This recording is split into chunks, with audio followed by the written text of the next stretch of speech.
mga hog racer o magbababoy sa Lobo sa Batangas dahil sa tindi ng epekto sa kanilang kabuhayan ng African Swine Fever. Nakita ng GMA Kapuso Foundation ang kanilang hirap at sakripisyo at hinatira natin sila ng tulong.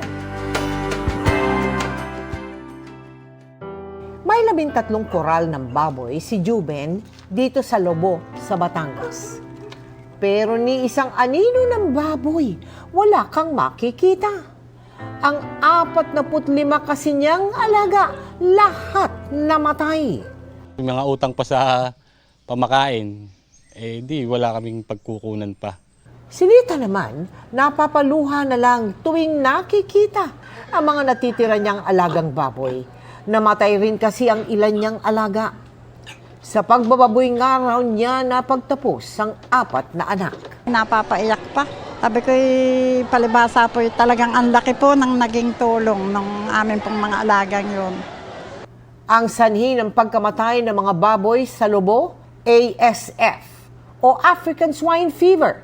21 barangay na ang apektado ayon sa Municipal Agriculture Office ng Lobo. Kaya nagdeklara na sila ng state of calamity. Possibly na dahil sa mga traders, yung mga sasakyan ng mga livestock haulers natin na nanggaling sa contaminated areas na pumasok sa Lobo, posible din na mga livestock farmers na na-expose sa ibang bayan o sa ibang lugar. Dagdag pa nila, 2,700 household na ang lubhang naapektuhan ng ASF. Kaya naman, nagtungo tayo doon para mamahagi ng food pack, sabon at tinapay sa mahigit 4,000 individual. Nagbigay rin tayo ng vegetable seeds sa kanilang Municipal Agriculture Office. Malaking bagay yun po ma'am, kaysa bibilihin pa namin. Maraming salamat nga pala sa inyong tulong.